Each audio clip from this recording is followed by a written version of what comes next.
Magandang araw po. Sana po ay nasa mabuti kayong kalagayan. Ako po ulit si Obet. At meron na naman po tayong kwentong ibabahagi sa inyo. Ito po ay naganap sa totoong buhay. Ang kwentong ito ay ibinahagi ng isa sa ating kakilala. Mahigpit lamang kung ibinili na huwag ibunyag ang eksaktong lugar at mga pangalan ng pinangyarihan. Ito po ay naganap sa lalawigan ng Leyte. Ito po ang kwento. Ako po si Melvin. Tubong Leyte po ako. At ang aking pamilya. Kaya sa iba't ibang panig ng Leyte, matatagpuan ang iba naming mga kaanak. Naswertehan naman na nakapag-aral ako sa kolehiyo. Isa sa mga pampublikong universidad dito sa Leyte ako nag-aaral. At isa sa aming mga subjects ay naging kaklase ko si Andrea. Simple lamang si Andrea. Morena, balangkinitan at bagay na bagay sa kanya ang kanyang mahahaba at tuwid na buhok. Pero higit sa lahat, napakaganda niya. Para siyang namumukod tangi. Bagamat di ako bihasa sa mga ganitong larangan, naglakas loob ako na makakilala si Andrea. Bagamat nasa 3 taon na ako sa kolehiyo noon, nagkunwari akong naliligaw na estudyante na naghahanap ng klase. Miss, saan ba yung room ni Sir Valderrama? Yung sa statistics? Tanong ko. Eto yun. Eto yung room ni Sir. Sagot ni Andrea. Okay. Salamat. Magkaklase pala tayo. Sabi ko naman.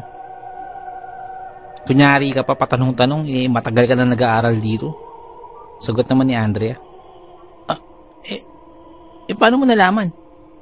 Tanong ko na gulat na gulat. Tingnan mo yung ID mo. May lumot na sa tagal. Saka iba na yung kulay. Kumpara mo sa ID ko. Sabi naman ni Andrea. Ganun ba?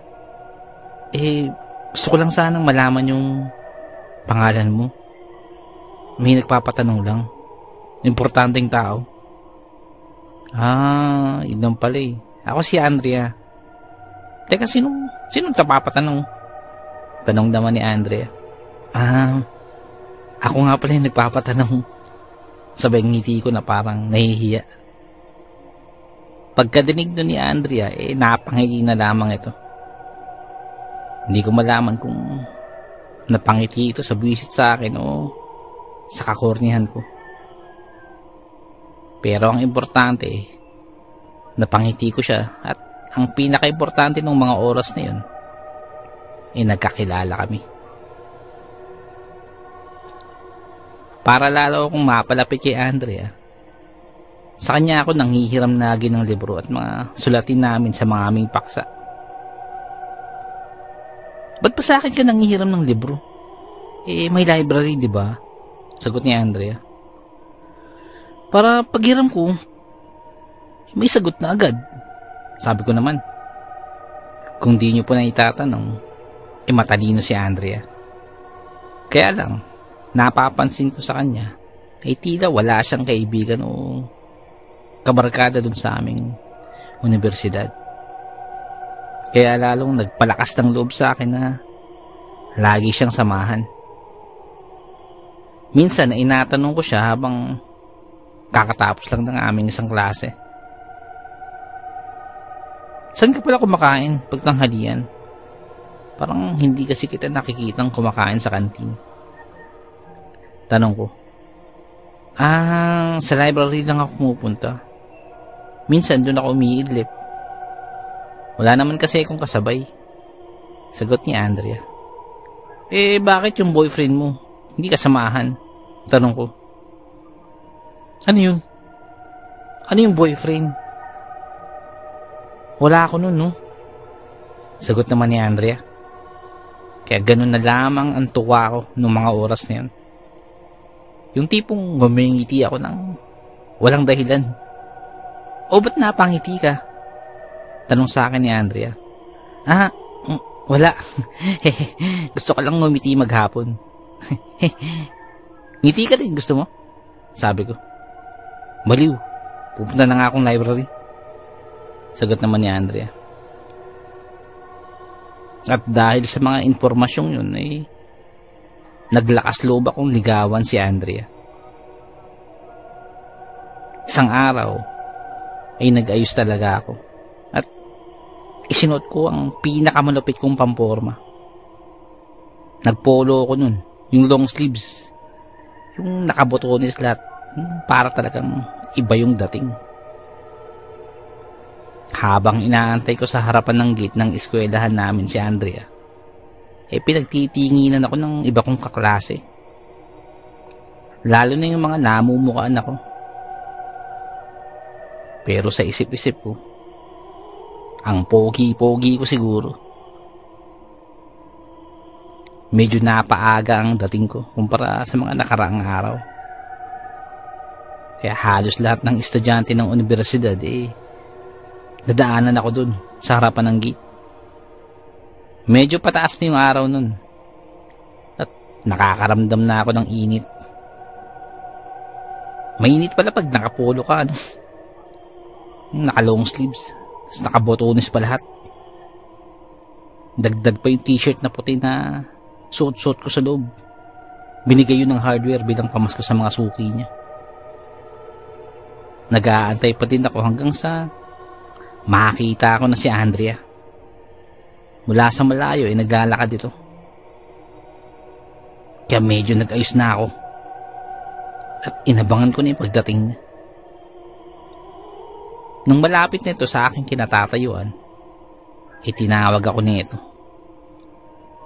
Oh, anong ginagawa mo dyan? Asan yung binyag? Tanong ni Andrea, sabay tawa. Ayos lang ba yung suot ko? Tanong ko naman. Ayos naman. Para kang magnininong. Sabay tawa ulit ni Andrea. Susuot ko lang to pag may liligawan na ako. Sabi ko sa kanya. Ganun ba? Sino naman yung maswerteng babae na yun? Tanong naman ni Andrea. Hindi ako sumagot. At sinabayan ko lamang siya sa paglalakad. Muli niya iyong tinanong. Sino ba yung liligawan mo? Kaklase ba natin? Tanong niya ulit. Hindi ulit ako sumagot. Pero kinuha ko yung bag na dala-dala niya at sabi ko, ako na nga magdadala ng bag mo. Kaya kinuha ko yung backpack niya at wala na itong nagawa kundi ibigay niya lamang sa akin. Maya-maya pa, ay may pasimple akong iniabot kay Andrea habang naglalakad. Isa yung bulaklak na nakuha ko sa bakuran ng kapitbahay namin. Hindi ko lang kung ano yung magiging reaksyon niya. Pero sa isip-isip ko, lakasan na lang ng loob to. Bahala na. Nang makita yun ni Andrea, napatingin nito sa akin. Pero hindi ako masyadong tumitingin sa kanya. Maya-maya ay parang natawa ito. At nagtakip ng bibig habang tumatawa. Sa reaksyon niyang yun, hindi ko tuloy malaman kung okay ba o hindi. Pero nagpatuloy lang ako sa paglalakad. Maya-maya pa nagsalita na si Andrea. Salamat Kaya ka pala nakapangbinyag. Sabi ni Andrea. At simula nung araw na yun, iniligawan ko na si Andrea. Nais ko sanang umakyat ng ligaw sa kanilang bahay, ngunit tuwing magtatangka ako, lagi niyang sinasabi na baka magalit ang kanyang mga magulang. At isa pa, malayo daw yung bahay nila. Kaya sa eskwelahan ko na lamang siya nililigawan. Pabor naman yun sa akin. Yun nga lang, hindi ko siya maihatid sa kanilang bahay. Hanggang sa sakayan lang. Habang lumilipas ang mga araw, ilalo ko pa siyang nakilala at lalo akong napamahal kay Andrea. Pagkalipas ng ilang buwan na panliligaw, ay sinagot na din ako ni Andrea. At siya'y naging aking kasintahan. Napakasaya ako nung araw na yun. Lumipas ang ilang buwan, at mas lalo ko pang nakilala si Andrea nung maging magkasintahan na kami. Yun nga lamang, mag-iisang taon na kami magkakilala pero hindi pa din ako nakakapunta sa kanila. Makakapunta ka din sa bahay namin, pero wag muna ngayon. Ang totoo, ayaw pa ng tatay ko na mag-boyfriend kasi ko, sabi ni Andrea. Kaya naisip ko na imbitahan na lamang siya na sa amin pumunta, kung saan magdadaos ng kaarawan yung isa kong pinsan. At isa pa, gusto ko siyang mapakilala sa aking mga magulang at mga kamag-anakan. Ngunit magpapaalam daw muna siya sa kanyang mga magulang at kung mapapayagan, ay saka kami pupunta sa amin. Kinabukasan ay ang karawan ng aking pinsan. At sa kabutihang palad ay pinayagan naman si Andrea ng kanyang mga magulang. Kaya naisama ko siya sa amin. Tuwang-tuwa ako syempre at punong-puno ako ng pananabik na maipakilala siya sa aking mga magulang. Sa karawan na yun ng pinsan ko ay nagpuntahan din ang iba naming kamag-anakan at ang mga iba naming pipinsanin. Naging maayos naman, ngunit kinakailangan naming umalis din agad dahil mahirap na, baka abutin pa kami ng gabi. Tula nang masakin si Andrea pauwi sa kanila. Makalipas ang ilang oras ay inihatid ko na din si Andrea dun sa kadalasan kong pinaghahatiran ko sa kanya, dun sa may terminal, mga sakayan. Tapos yun, umuwi na rin ako sa amin. Pagkabalik ko sa amin ay nakita ko ng isa kong pinsan. Matagal na ang huli namin pagkikita dahil lumipat sila ng bahay sa kabilang bayan. Maya-maya pa nilapitan ako ni James. Siya yung pinsan ko. Kinuusap ako na kaming dalawa lamang. Saan? Yung binobya mo? Ang ganda, sabi ni James.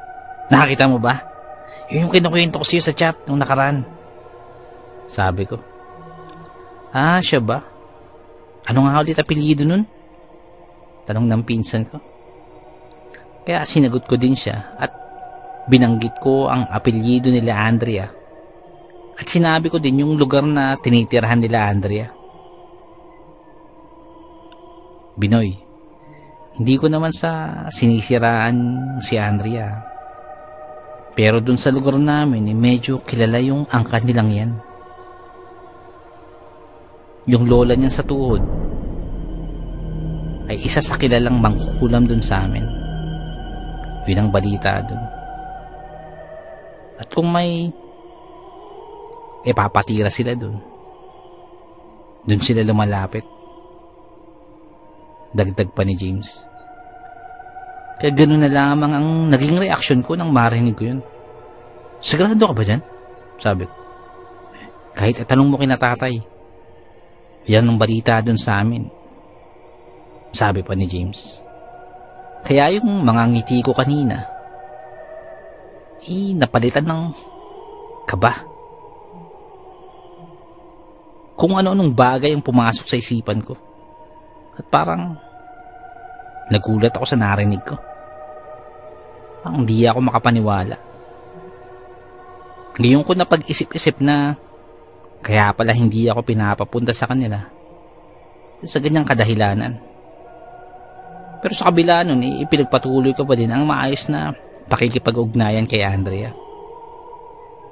Sa isip-isip ko, wala naman akong masamang intensyon sa kanya. Yun nga lang, ayoko din namang magkaroon kami ng ganung lahi. Sumunod na araw, habang nasa eskwela kami, biglang nagyaya si Andrea na pumunta sa kanila. Ako naman ang natakot. Ako yung nag-atubili at naisip ko bigla yung sinabi ng pinsan ko. Hindi ako pwedeng umalis. Obi, hindi pala ako pwedeng umalis. Sabi ko. Ba't ayaw mong pumunta sa amin? Di ba dati ikaw yung mapilit? Tanong ni Andrea. May inutos kasi sa akin sila nanay. Madami yun eh. Oo, kailangan kong unahin yun, Bi. Sabi ko. Next time na lang tayo pumunta. Sabi ko. Okay. Sagot naman ni Andrea pero halatang nagtatampo to. Dahil nung araw na yun, di na niya ako kinausap. Mga sumunod na araw, nakakausap ko siya sa text. Pero hanggang text lang, hindi ako ganong pinapansin. At kasabay nun, nag-text din ng pinsan ko. Yung isa kong pinsan naman to, si Erwin. Pinapapunta ako sa kanila para ibida yung nililigawan daw niya. Binoy, punta ka dito sa amin. Papakilala ko sa yung nililigawan ko. Sabi ni Erwin. Pinakitaan mo kami ng chicks mo eh. Siyempre, hindi ako papatalo.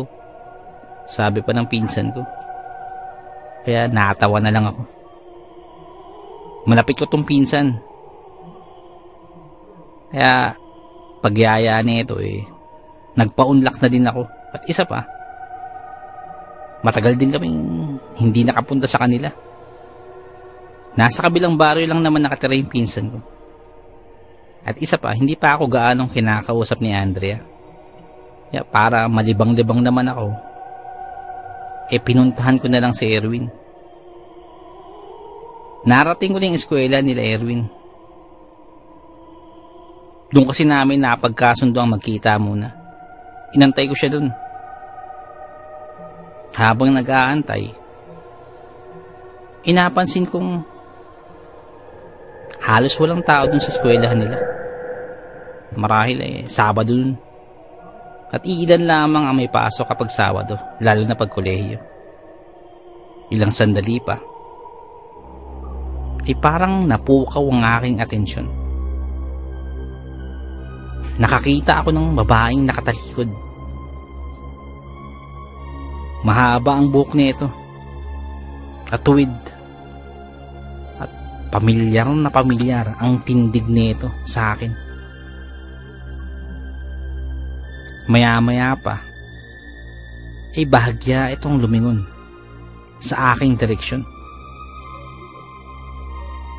Biglang nandilat ang aking mga mata. Si Andrea yung nakita ko. At kaagad-agad naglakad dito patungo sa loob. Biglang may tumawag sa akin. Paglingon ko, si Erwin pala yun. Nang muli kong balikan yung babae, wala na ito dun kung saan ko nakita ito kanina. Nasa klase pa yung sinasabi ko Hintayin na lang muna natin, sabi pa ni Erwin. Pero ako hindi na ako mapakali dahil parang nakita ako si Andrea. Kaya hindi pa tapos magsalita si Erwin, nagpaalam na ako na uuwi muna. At saka ko na lang imimit yung nililigawan niya. Agad ako naglakad pa uwi. At habang naglalakad, tinawagan ko na si Andrea. At sinabi ko yung nakita ko. Paano ako makakapunta dyan? Nandito ako sa bahay namin.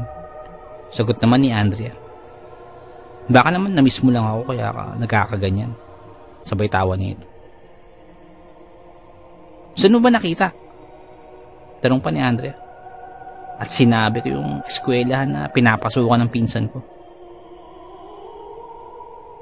Habang nag-uusap kami ni Andrea, sa tabing kalsada ako naglalakad. Ngunit yung dinadaanan ko niyon, hindi talaga daanan ng tao. Kumaga konti lang talaga ang tao dun. Hindi ako sa main road dumaan. Nang maya-maya pa, parang biglang may dumaan na mabilis sa aking gilid. Hindi ko yun nakita pero parang sobrang bilis nun. Ilang saglit pa sa di kalayuan ay biglang may lumabas na aso. Ordinaryong aso lamang ito, kaya baliwala lang. At napansin kong nakatingin lang sa akin yung aso kahit nasa malayo pa lamang ako.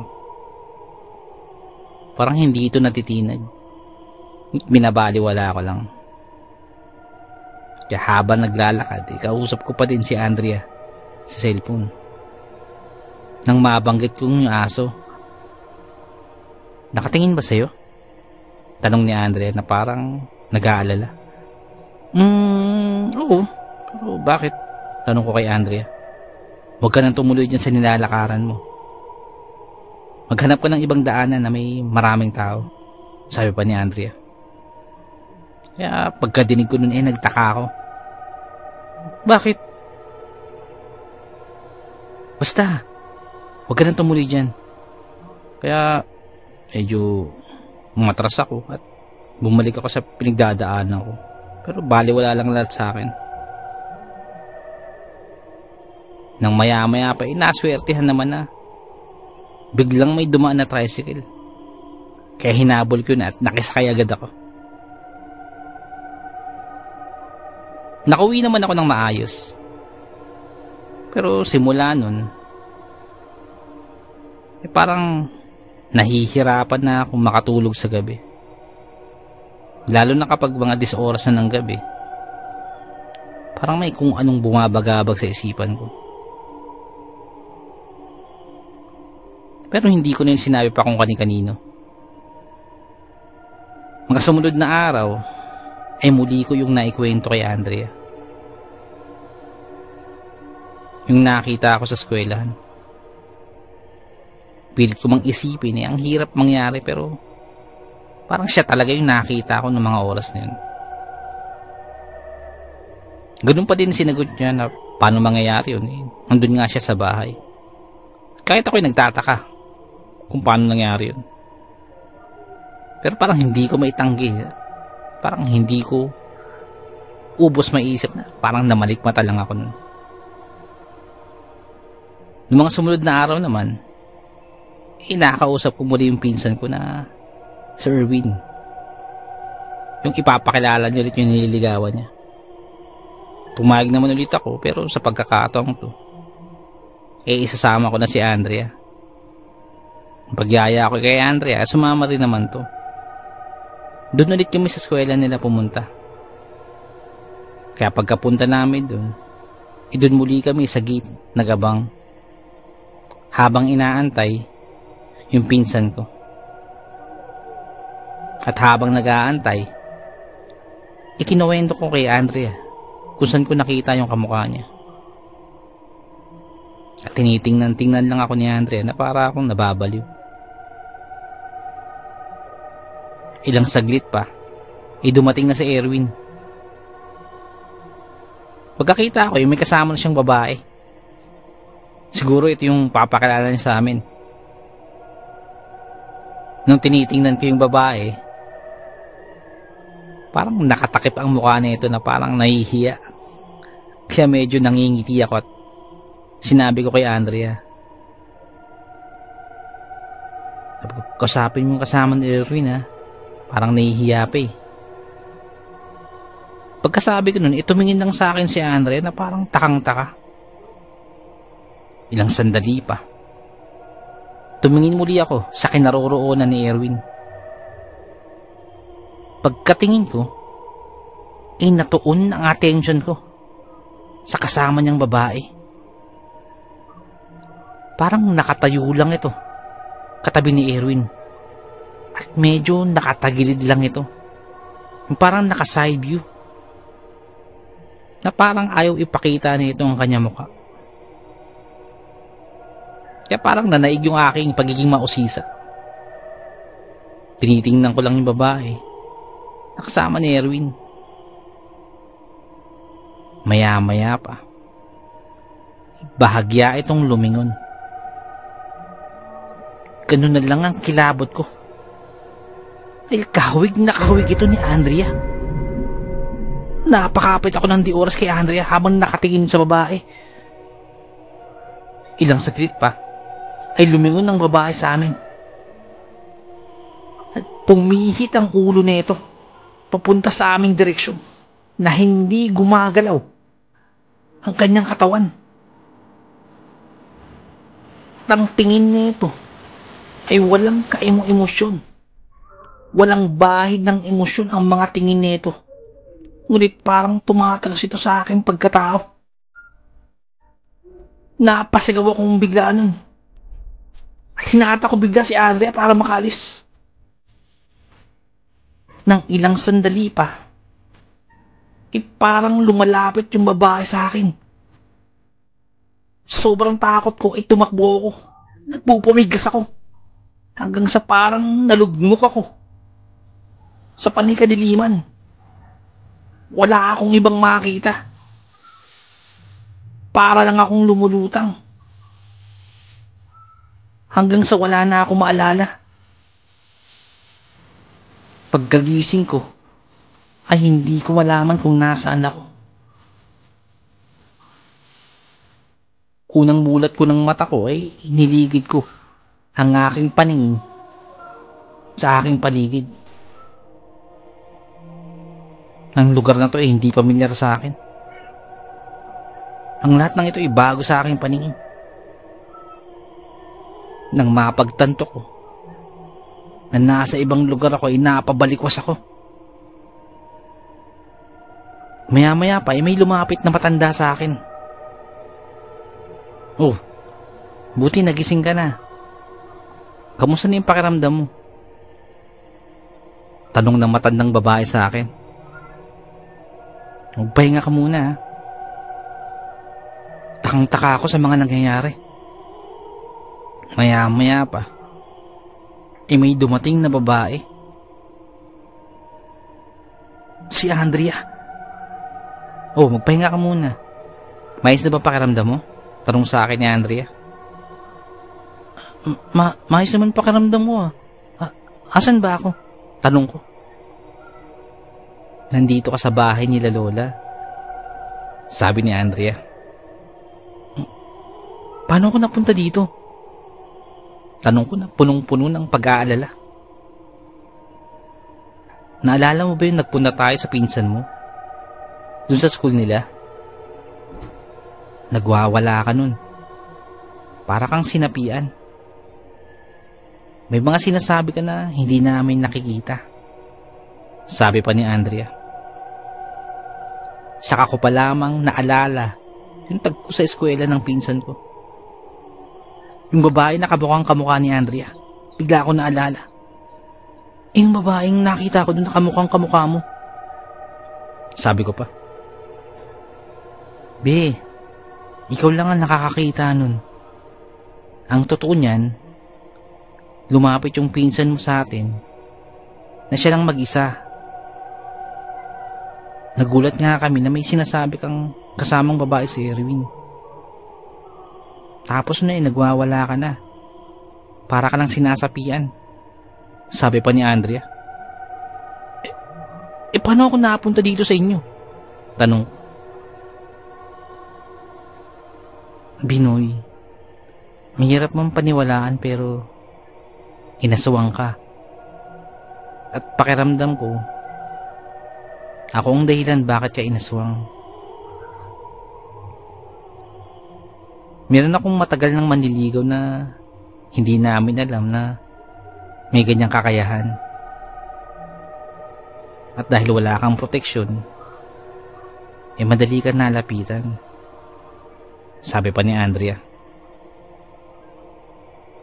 Yung kinuwento mo sa akin na naglalakad ka na may asong nakatingin sa'yo, malamang siya yung aswang na yun. Kaya kita pinapaiwas sa daanan. Sabi pa ni Andrea. Kaya lang, nabiktima ka pa rin. Kinuusap ko yung mga magulang mo na madala ka agad dito para magamot ka. Dahil ang lola ko ay marunong gumamot ng mga inaswang. Dahil kung hindi ka madadala sa amin, maaari mo yung ikasawi. Sabi pa ni Andrea. Gulat na gulat ako sa mga sinabi na yun ni Andrea. Parang ang hirap paniwalaan ng mga pinagsasabi niya. Maya-maya pa itinanong ko kung nasan yung aking cellphone. Tapos na inabot niya sa akin yun. Doon ko nakita yung mga text ng mga kaanak ko sa akin. Kinakamusta yung kalagayan ko. Maya-maya pa tumawag ako sa nanay ko. Alalang-alala ito. Kung ano yung nangyari sa akin. Habang nag-uusap kami, sinabi rin ni nanay kung ano yung mga sinabi ni Andrea. Kung ano yung mga nangyari sa akin. Takot na takot yung nanay ko para sa akin. Para daw akong ibang nilalang nung nagwawala ako. Nung napagtanto ko na yun nangyari sa akin, nagpasalamat ako kay Andrea. At sa hindi inaasang pangyayari, sa ganung pangyayari pa ako nakapunta sa kanila at nakilala ang kanyang mga kaanak, lalo na ang kanyang lola. Yung kinakatakutan ko na sinasabi nilang mangkukulam, siya pa mismo ang gumamot sa akin. Matapos yun, umuwi na rin ako. Binigyan ako ng pangontra ng kanyang lola. Malapit daw ako sa mga ganong klase. At parang mahina daw ang pangontra ko, kaya madali akong malapitan. Ilang taon na din ang lumipas, wala na mangyari yun. Makalipas yun, dalawa na ang anak namin ni Andrea. At sobrang pasasalamat ko na siyang napangasawa ko. Ngunit minsan nang mapadalaw ako sa bahay ng lola ni Andrea, hindi ko sinasadya na makapasok sa maliit na kwarto nito. At sa isa sa mga sulok nito, nakita ko ang aking litrato. Yung litrato ko ay may katabing parang maliit na botelya. Pagkakita ko, mabilis akong lumabas ng kwarto na yun. At nagkanuri na lamang na walang nakita. Napakahiwaga ng ating mundong ginagalawan. Napakaraming bagay ang mahirap ipaliwanag. Pero nagaganap. Hanggang dito na lamang po. Salamat po sa pakikinig. Magandang araw po.